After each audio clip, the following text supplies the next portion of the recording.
Hello class 12, welcome back to my channel. आज मैं आप लोगों को बीएसटी में चैप्टर 4 प्लानिंग पढ़ाने वाली हूं। तो चलिए without wasting any time video को स्टार्ट करते हैं। Let's get started. प्लानिंग ये जो वर्ड है बहुत सिंपल सा वर्ड है जिसको आप अपने डे टू डे लाइफ में भी यूज करते रहते हैं। ठीक है, तो प्लानिंग मतलब क्या होता है कि आप अभी प्रेजेंट में कहाँ हैं और फ्यूचर में आप क्या करने वाले हैं, कैसे करने वाले, किसके थ्रू करने वाले काम को, उसको हम लोग प्लानिंग कहते हैं। तो इसको हम लोग एक स्टैंडर्ड मीनिंग के साथ समझ लेते हैं। Planning can be defined as thinking in advance what is to be done, when it is to be done, how it is to be done and by whom it should be done. Means क्या है कि planning एक ऐसा process होता है जो कि हम एडवांस में थिंकिंग करते सोचते हैं कि क्या करना है, कब करना है, कैसे करना है और किसके थ्रू इसको करवाना है। तो ये सारे प्लानिंग के अंदर आते हैं। In simple words we can say planning bridges the gap between where we are standing today and where we want to reach. तो यहाँ पे वही है कि प्लानिंग इन दोनों के बीच का ब्रिज होता है कि आज आप कहाँ पे हैं और कल आप कहाँ होंगे। उसके लिए आप जो भी सोचेंगे, एडवांस में थिंकिंग करेंगे, उसी को हम लोग प्लानिंग कहते हैं। ये चैप्टर बहुत ही सिंपल है। ठीक है, keeping in mind the time dimensions, we can define planning as setting objectives for a given time period, formulating various courses of action to achieve them, and then selecting the best possible alternative from the different sources of action. तो ये एक standard definition है। अगर आपके exam में आता है what you mean by planning, तो आप इस डेफिनेशन को डेफिनेटली लिखिएगा, इससे आपको अच्छे मार्क्स मिलेंगे। तो यहाँ पे प्लानिंग को पूरा उसका जो फंक्शन है, उसका जो भी प्रोसेस है वो यहाँ पे बता दिया गया कि प्लानिंग सबसे पहले क्या करता है, ऑब्जेक्टिव्स को सेट करता है कि क्या करना है और कब तक करना है, उसके लिए एक टाइम पीरियड दे देता है। फिर उनको करने के लिए कौन सा कोर्स ऑफ एक्शन सेलेक्ट करना है, क्या फॉर्मूला होना है एंड किस तरीके से उसको अचीव करेंगे, और उसके लिए हम लोग क्या करेंगे, select the best possible alternatives. मतलब कि हम लोग यहाँ पे कोई भी काम करने के लिए ना बहुत सारे ऑल्टरनेटिव्स बनाते हैं कि इस काम को करने के लिए मेरे पास 4-5 ऑप्शंस होने चाहिए। जो बेस्ट ऑप्शंस होंगे, जो बेस्ट ऑल्टरनेटिव्स होंगे, उनमें से एक को चूज किया जाता है और प्लानिंग को परफॉर्म किया जाता है।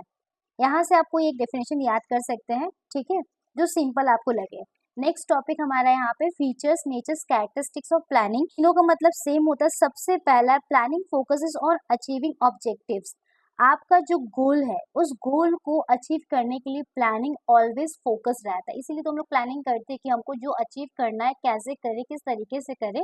तो उससे हम क्या करते हैं, उसके हेल्प से हम लोग गोल को बहुत अच्छे से एकदम डायरेक्शन के साथ उसको अचीव कर सकते हैं। ठीक है, यहाँ पे वही लिखा है। सेकेंड पॉइंट है planning is primary function of management. Primary function का मतलब होता है पहला बेसिक फंक्शन होता है, और मैनेजमेंट के 5 फंक्शंस होते हैं जिसमें प्लानिंग से स्टार्ट होता है। कोई भी काम हम लोग विदाउट प्लानिंग कर ही नहीं सकते, और अगर करते भी है तो वो उतना फ्रूटफुल नहीं होता है। तो इसलिए हम इसको कह सकते हैं कि प्लानिंग प्राइमरी फंक्शन है मैनेजमेंट का। ठीक है, थर्ड है परवेसिव। परवेसिव का मतलब होता है हर जगह पे, हर एक लेवल पे, हर एक स्टेज पे प्लानिंग होता है, ये इसका फीचर है। ठीक है, planning is required at all levels of management and in all types of organisation. चाहे छोटा ऑर्गेनाइजेशन हो चाहे बड़ा ऑर्गेनाइजेशन हो, वहाँ पे भी प्लानिंग परफॉर्म होता है। और चाहे वो आपका टॉप लेवल हो, मिडिल लेवल हो, लोअर लेवल हो, कोई भी मैनेजमेंट का लेवल हो, वहाँ पे भी प्लानिंग होता है। तो प्लानिंग एक ऐसा प्रोसेस है जो परवेसिव होता है, जो ऑल लेवल पे होता है। ठीक है, fourth number, planning is futuristic forward looking. तो प्लानिंग हमेशा हम लोग फ्यूचर के बारे में करते हैं। कभी भी आपने नहीं सुना होगा कि प्लानिंग हम पास्ट के लिए करते हैं, पास्ट में हम लोग रिग्रेट करते हैं अगर हम प्लानिंग नहीं करके रखे होते। ठीक है, तो प्लानिंग ऑलवेज फ्यूचरिस्टिक होता है, वो फ्यूचर के बारे में एकदम आगे देखता रहता है करना क्या है। ठीक है, फॉरवर्ड लुकिंग या फिर प्लानिंग इज फ्यूचरिस्टिक में से दोनों में से कोई एक फीचर आप लिख सकते हैं। ठीक है, और प्लानिंग इज कंटिन्यूअस। तो प्लानिंग लगातार होने वाली प्रक्रिया होती है जो कि कभी भी नेवर स्टॉप, कभी नहीं रुकता। अगर एक प्लान आप बनाते हैं और उसको अचीव कर लेते हैं, नेक्स्ट आप अगेन दूसरा प्लान बना लेते हैं। ठीक है, प्लानिंग इन्वॉल्व्स डिसीजन मेकिंग। तो सिक्स्थ फीचर है कि प्लानिंग क्या होता है, जब आप किसी मुद्दे पे प्लान करते हैं या कोई भी काम के लिए आप प्लानिंग करते हैं, तो देन उस प्लानिंग के बाद आप एक डिसीजन पे पहुंचते हैं और वहां से आप डिसीजन मेकिंग करते हैं। तो कहीं ना कहीं प्लानिंग डिसीजन मेकिंग करने में इन्वॉल्व होता है। क्लियर है? The planning function is needed only when different alternatives are available and we have to select most suitable alternatives. We cannot imagine planning in absence of choice because in planning, functions managers evaluate various alternatives and select the most appropriate. But if there is one alternative available, then there is no requirement of planning. अब इसका मतलब ये है कि अगर आप planning कर रहे हैं तो आपके पास बहुत सारे ऑल्टरनेटिव्स हैं, बहुत सारे ऑप्शन हैं। जैसे फॉर एग्जांपल आपको अपने कंपनी में सेल बढ़ाना है, तो सेल बढ़ाने के लिए आपके पास बहुत सारे ऑप्शन हो सकते हैं। आप चाहे तो डिस्काउंट दे सकते हैं, आप चाहे तो कोई चीज़ एक के साथ एक फ्री कर सकते हैं, या फिर उस पर ऑफर निकाल सकते हैं। तो बहुत सारे आपके पास ऑप्शन होगा, ऑल्टरनेटिव्स होगा। किसी एक को चूज करना ये आपके लिए डिसीजन मेकिंग का काम हुआ, और ये तभी हो सकता है जब आप प्लानिंग करके रखेंगे। क्लियर है? 7th पॉइंट है planning is a mental exercise. Mental exercise मतलब आपके दिमाग का एक्सरसाइज हो रहा है। मेंटल एक्सरसाइज होना बहुत जरूरी है। फिजिकल एक्सरसाइज जितना जरूरी है उतना ही मेंटल एक्सरसाइज करना भी जरूरी है। तो हम जितना सोचेंगे और अच्छा चीज सोचेंगे, इनोवेटिव थिंकिंग करेंगे, एनालिटिकल थिंकिंग करेंगे, तो हमारे दिमाग में जितनी भी नसें हैं ना वो खुल जाती है और वो अच्छे से फंक्शन करता है। ठीक है, तो हम लोग इसको हेडिंग से ही समझ लेते हैं कि ये एक मेंटल एक्सरसाइज होता है। ठीक है, क्यों? क्योंकि हम लोग बहुत हायर थिंकिंग करते रहते हैं। बेसिक एक्टिविटी के बारे में हम लोग सोचते हैं किस तरीके से करेंगे, क्या लॉजिक होना चाहिए, क्या सिस्टमैटिक होना चाहिए। तो ये सारी चीज़ों को हम लोग बहुत ही डीपली सोचते हैं। दैट्स वाई हम लोग इसको कह सकते हैं planning is a mental exercise. तो यहाँ पे आपके 7 फीचर्स कंप्लीट हुए हैं। पहला ऑब्जेक्टिव हो जाएगा कंट्रीब्यूट्स टू ऑब्जेक्टिव, सेकंड है primary function of management, third है परवेसिव, फोर्थ है फ्यूचरिस्टिक, फिफ्थ है कंटिन्यूअस, सिक्स्थ है planning involves decision making, seventh है planning is a mental exercise. ठीक है, आई होप ये टॉपिक समझ में आया है। नेक्स्ट टॉपिक है इंपॉर्टेंस। प्लानिंग का क्या इंपॉर्टेंस है किसी भी ऑर्गेनाइजेशन के लिए। ठीक है, इसको हम लोग सिग्निफिकेंस भी कहते हैं। Planning provides direction. डायरेक्शन मतलब आपको एक रास्ता दिखाता है, एक वे बताता है, रोड मैप बताता है, जिसके थ्रू आप क्या कर सकते हैं, हर काम को सही तरीके से सिस्टमैटिक तरीके से कर सकते हैं। ठीक है, तो प्लानिंग क्या करता है? डायरेक्शन प्रोवाइड करता है। Planning provides the directions to the efforts of employees by starting the goals in advance.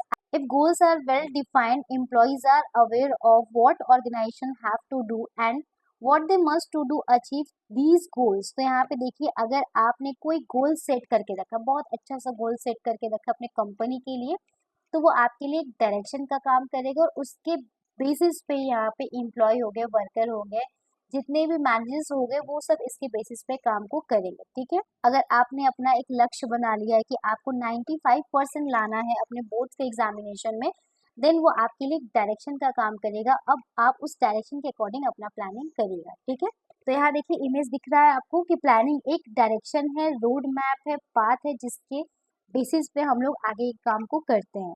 Second point, planning reduces the risk of uncertainty. Uncertainty का मतलब होता है अनिश्चितता, जिसके बारे में हम सर्टेन ही नहीं होते, जो कभी भी कुछ भी हो सकता है। तो अगर आप पहले से प्लानिंग करके रखते हैं तो आपकी जो अनसर्टिनिटी का रिस्क होता है ना, वो खत्म तो नहीं होता, लेकिन हाँ कुछ हद तक कम हो सकता है। क्योंकि देखिए अनसर्टिनिटी लाइफ में बोलिए चाहे इन्वायरमेंट में बोलिए, हमेशा ये रहता ही रहता है। तो हम इन अनसर्टिनिटी को खत्म तो नहीं कर सकते, बट हाँ हम प्लानिंग करके इसको कुछ हद तक रिड्यूस जरूर कर सकते हैं। क्लियर है? Organizations have to face many uncertainties and unexpected situations every day. तो यहाँ पे ऑर्गेनाइजेशन को हमेशा फेस करना ही पड़ता है अनसर्टिनिटी का, अनएक्सपेक्टेड सिचुएशन का। Planning helps the manager to face the uncertainty because planners try to foresee the future by making some assumptions regarding future, keeping in mind their past experiences and scanning of business environment. तो देखिए फोर्सी का मतलब होता है अनुमान लगाना, भविष्यवाणी करना, जिसको हम लोग प्रोडक्शन भी बोल सकते हैं। तो कुछ ऐसे एक्सपर्ट प्लानर्स होते हैं जो क्या करते हैं, फ्यूचर में कुछ एजम्पशन करके चीज़ों को प्लानिंग करता है, उसके अकॉर्डिंग काम को करता है। आई होप आपको ये हेडिंग समझ में आया। थर्ड हेडिंग है planning reduces overlapping and wasteful activity. तो प्लानिंग क्या करता है कि अगर आप कोई चीज़ को प्लान करके रखेंगे तो उसका ना ओवरलैपिंग नहीं होता। ओवरलैपिंग का मतलब कि आपने जिस काम को किया है उसी काम को कोई दूसरा तीसरा कर दिया, तो वो कहीं ना कहीं ओवरलैप हो जाता है और एक्टिविटी जो होती है वो वेस्टफुल हो जाता है। अगर आप बहुत सही से प्लानिंग करके रखें तो हर एक काम को किसी न किसी को असाइन करेंगे, तो पर्टिकुलर काम को पर्टिकुलर अगर स्टाफ कर रहा है तो वहाँ पे ना तो ओवरलैपिंग होगा, ना ही कोई भी एक्टिविटी या कोई रिसोर्स का वेस्टफुल होगा। ठीक है, वेस्टेज नहीं होगा। Planning clearly indicate what is to be done by whom to be done. तो प्लानिंग पहले से ही बता देता है एकदम क्लियर क्रिस्टल क्लियर कर देता है कि कौन से काम को कौन करेगा, ताकि कहीं पे कोई कंफ्यूजन ना हो। Each department, each employ clearly know what is their part, so no chances of overlapping और डुप्लीकेशन ऑफ वर्क। ठीक है, फोर्थ पॉइंट है यहाँ पे, planning promotes innovation, planning promotes innovative ideas. तो इनोवेटिव मतलब एकदम नई तरीके से आइडियाज को निकालता है। तो प्लानिंग जितना आप सोचेंगे करेंगे तो कहीं ना कहीं आप अपने फील्ड में कुछ नया सोचेंगे, इनोवेटिव सोचेंगे। होता है, आपके साथ भी होता होगा कि अगर आप कोई चीज को लेके कुछ काम कर रहे हो, उसके बारे में सोच रहे हैं, तो आपके दिमाग में एकदम इनोवेटिव क्रिएटिव वाले आइडियाज डेवलप होते हैं। तो ये प्लानिंग का इंपॉर्टेंस है। और अगर आप प्लानिंग नहीं करते हैं, देन आपका दिमाग क्या हो जाता है, एकदम बेकार हो जाता है। क्योंकि प्लानिंग एक मेंटल एक्सरसाइज, और मेंटल एक्सरसाइज करते करते करते करते आपके दिमाग में इनोवेटिव आइडियाज जनरेट होता है। ठीक, प्लानिंग फैसिलिटेट्स डिसीजन मेकिंग। तो ये हम लोगों ने अभी फीचर्स में ही पढ़ा था, ये इट इन्वॉल्व्स डिसीजन मेकिंग। तो प्लानिंग की वजह से हम लोग एक नतीजे पे पहुंचते हैं कि हमें क्या करना चाहिए, क्या नहीं करना चाहिए, जो कि मोस्ट इम्पॉर्टेंट है। 6 पॉइंट है, planning establishes standard for controlling. Management के 5 काम होते हैं, क्या क्या? Planning, organising, staffing, directing and controlling. तो फर्स्ट एंड लास्ट ये 2 काम जो होता है वो मैनेजमेंट का फर्स्ट एंड लास्ट काम होता है। तो जब आप प्लानिंग करके रखेंगे कि आपको क्या क्या करना है, तभी आप कंट्रोल कर पाएंगे। अगर आपने प्लानिंग ही नहीं किया तो आप किस पे कंट्रोल करेंगे? तो ये क्या होता है, प्लानिंग के बेसिस पे हम लोग कंट्रोलिंग का एक स्टैंडर्ड सेट कर सकते हैं कि अगर हमको प्रोडक्शन करना है 1000 यूनिट पर मंथ, तो हम इससे क्या कर सकते हैं, कंट्रोलिंग कर सकते हैं कि अभी कितना यूनिट और करना है या कितना ज़्यादा हुआ है। ठीक है, तो यहाँ पे कुछ एग्जाम्पल्स भी दिए हुए हैं, तो आप इसको एक बार रीड कर लीजिएगा, गो थ्रू कर लीजिएगा, मैं आपको हेडिंग समझा रही हूँ। ठीक है, टोटल हम लोगों ने 6 इंपॉर्टेंस पढ़ा, एक बार रिवीजन कर लेते हैं। Planning provides directions, planning reduces the risk of uncertainties, planning reduces overlapping and wasteful activities, planning promotes innovative ideas, planning facilitates decision making, planning establishes standard for controlling. Okay, अब next topic है limitation. ठीक है, importance पढ़ लिए, आप उसको advantage भी बोल सकते हैं, इंपॉर्टेंस भी बोल सकते हैं। अब हम लोग यहाँ पे पढ़ेंगे प्लानिंग का क्या लिमिटेशन है। ठीक है, तो पहला लिमिटेशन होगा, planning leads to rigidity. Rigidity का मतलब होता है एक जिद्दी। ठीक है, जिद्दी। अब यहाँ पे तो जिद्दी से सेंस नहीं होगा, यहाँ पे क्या है, जितना प्लान किए उतना ही रहेगा, इसको हम लोग बार बार चेंज नहीं करते क्योंकि इसमें बहुत खर्चा होता है, और ये भी एक इसका जो खर्चा होता है, कॉस्ट ज़्यादा लग, ये भी इसका एक लिमिटेशन ही है। तो प्लानिंग आपका रिस्ट्रिक्टेड हो जाता है कि इतना ही प्लानिंग है, इसी के अंदर आपको काम करना है। ठीक है, once plans are made to decide the future course of action, the managers may not be in the position to change them। तो बार बार अगर प्लानिंग चेंज करेंगे तो फिर ऑर्गेनाइजेशन को बहुत प्रॉब्लम हो सकता है। तो जिसकी वजह से हम इसको कह सकते हैं कि planning leads to rigidity. Second point है, planning may not work in dynamic environment.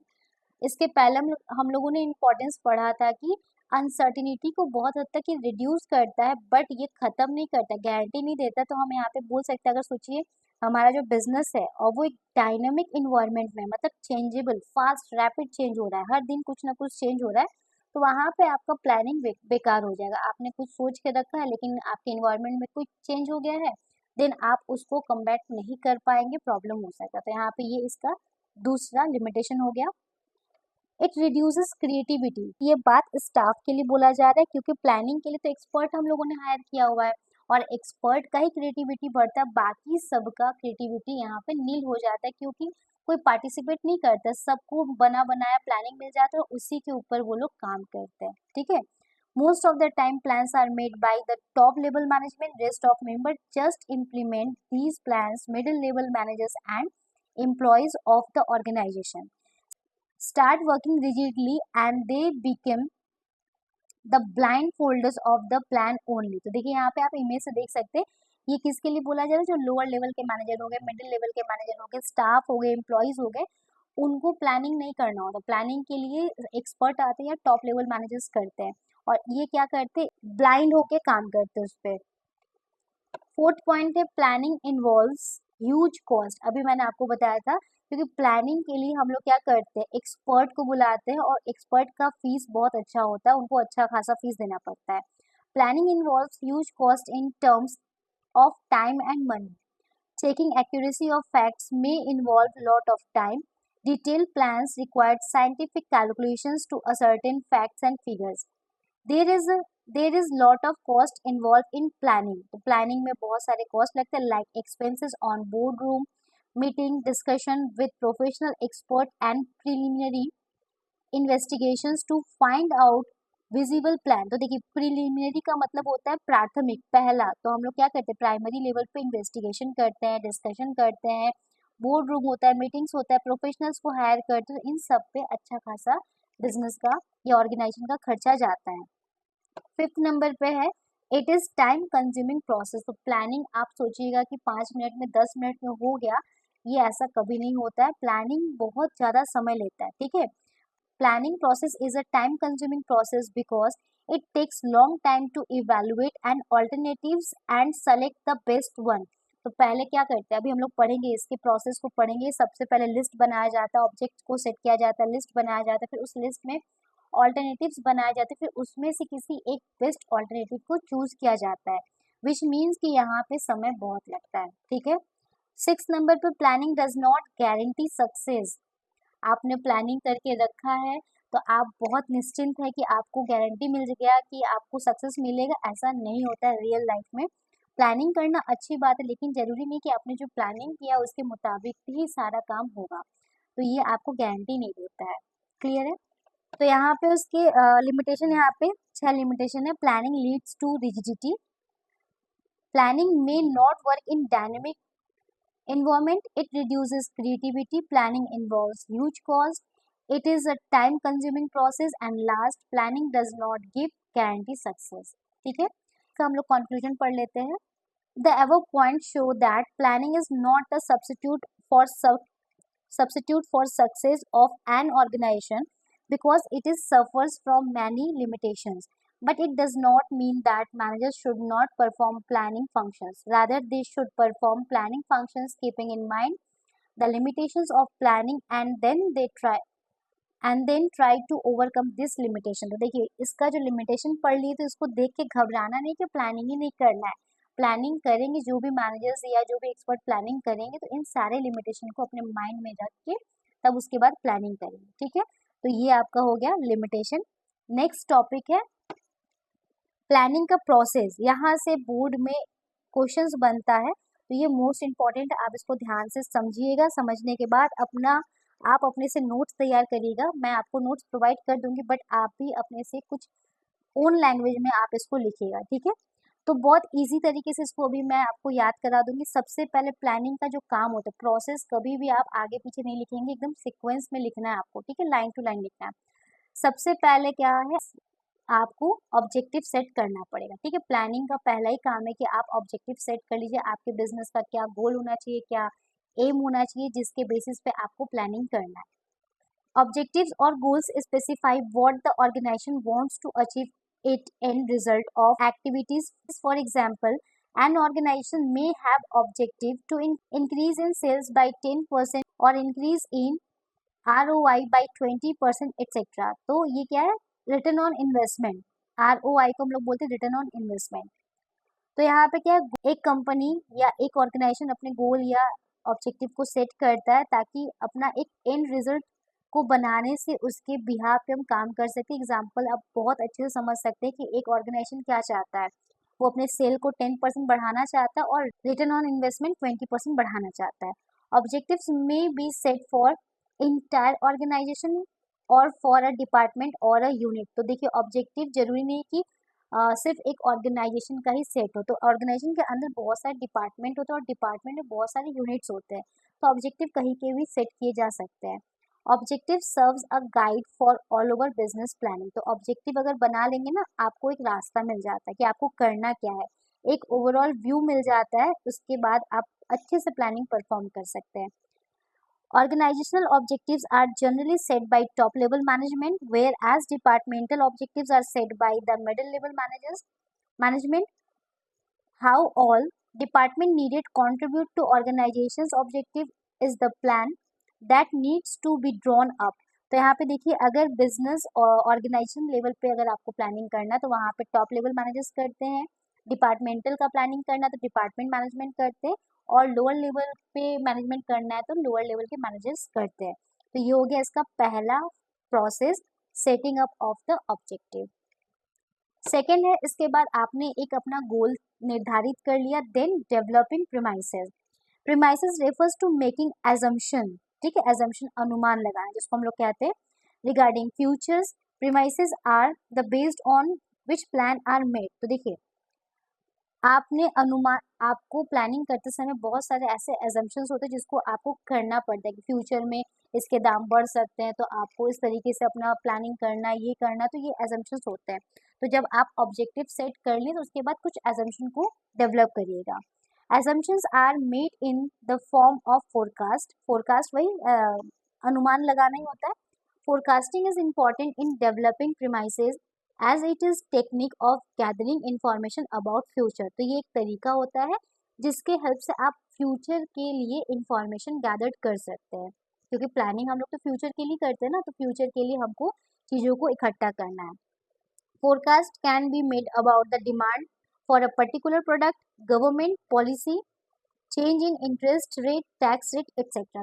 Third chapter में हम लोगों ने कुछ बिजनेस इन्वायरमेंट पढ़ा था जिसमें 5 डायमेंशंस थे ना, economical environment, social environment, technical environment, legal environment and political environment. तो उन सब चीज़ों के बारे में फ्यूचर में हमको कुछ इन्फॉर्मेशन गैदर करना है, तो इसको हम लोग क्या बोलते हैं, डेवलप प्रीमाइसेस। तो प्रीमाइसेस मीन्स होता है यहाँ पे कुछ एजम्पशंस को डेवलप करना। थर्ड है, आपने फर्स्ट में गोल सेट कर लिया, कुछ एजम्पशंस भी आपने, एजम्पशंस के अकॉर्डिंग आपने कुछ इन्फॉर्मेशन गैदर कर लिया। थर्ड आप क्या करेंगे, listing the various alternative for achieving the objective. Objective को अचीव करने के लिए आप वेरियस तरीके के ऑल्टरनेटिव्स को बनाएंगे, उसका लिस्ट बनाएंगे। क्लियर है? After setting up of all objectives the managers make a list of alternatives through which the organisation can achieve its objective, as there can be many ways to achieve the objectives and managers must know all the way to reach the objectives। तो यहाँ पे आपको एक list बनाना और इसमें बहुत सारे options रखने हैं, उस ऑप्शन के हेल्प से आपको अपने गोल को अचीव करना है। ठीक है, तो यहाँ पे आपको ऑल्टरनेटिव्स बनाना है। जैसे एग्जाम्पल के तौर पे हम लोग कंसिडर कर सकते हैं कि ऑब्जेक्टिव है कि 10% सेल्स को बढ़ाना है, तो अब आपके पास कुछ ऑल्टरनेटिव्स बना लीजिए कैसे आप सेल्स को बढ़ाएंगे। By adding more line of product, आप पहले सिंगल प्रोडक्शन कर रहे थे, अभी उसमें बहुत सारे प्रोडक्शन, मल्टी प्रोडक्शन करिए तो आपके सेल्स इंक्रीज होंगे। सेकेंड, आपके पास ऑप्शन है ऑफरिंग डिस्काउंट, कम दाम पे उसको सेल करिए।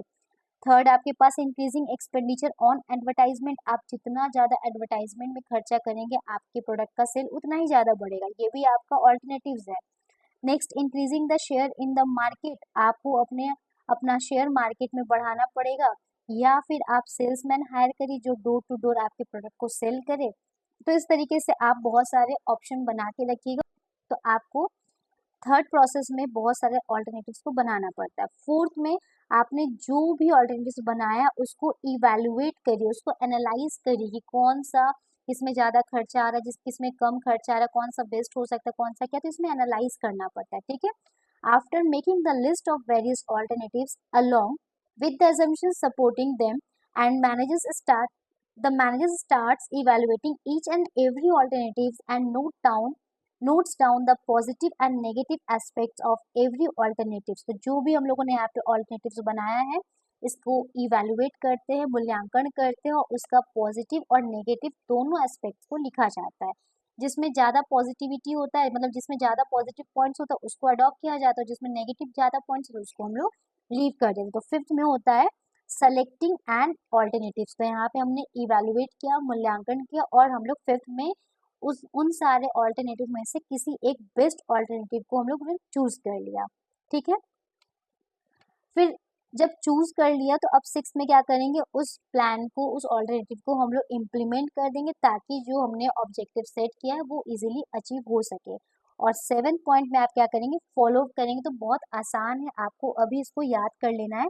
पहला तो आपको गोल सेट करना है। ठीक है, तो आपने गोल सेट कर लिया, देन आपको क्या करना है ना, फ्यूचर में आपको जो भी जैसे सेल बढ़ाना है तो सेल बढ़ाने के लिए फ्यूचर में कौन कौन से ऐसे एजम्पशंस हैं जो आपको दिक्कत कर सकते हैं, मतलब फ्यूचरिस्टिक इंफॉर्मेशन आपको गैदर्ड करना है, ये बहुत जरूरी है। जब तक आप इंफॉर्मेशन अपने पास नहीं रखेंगे तो सही प्लानिंग नहीं कर पाएंगे, ठीक है। तो यहाँ पे आपके प्रीमिसेस को डेवलप करना पड़ेगा, विच मीन्स आपके एजम्पशंस को डेवलप करना पड़ेगा। फिर देन आपको वेरियस ऑल्टरनेटिव के लिस्ट बनाने होंगे और उन लिस्ट का इवैल्यूएशन करना होगा। इवैल्यूएशन करने के बाद कोई एक अच्छा ऑल्टरनेटिव को सेलेक्ट किया जाता है। सेलेक्ट करने के तुरंत बाद उसको इम्प्लीमेंट किया जाता है और देन उसको फॉलो कर दिया जाता है कि प्लानिंग सही तरीके से परफॉर्म किया जा रहा है कि नहीं, कोर्स ऑफ एक्शन अच्छे से हो रहा है कि नहीं।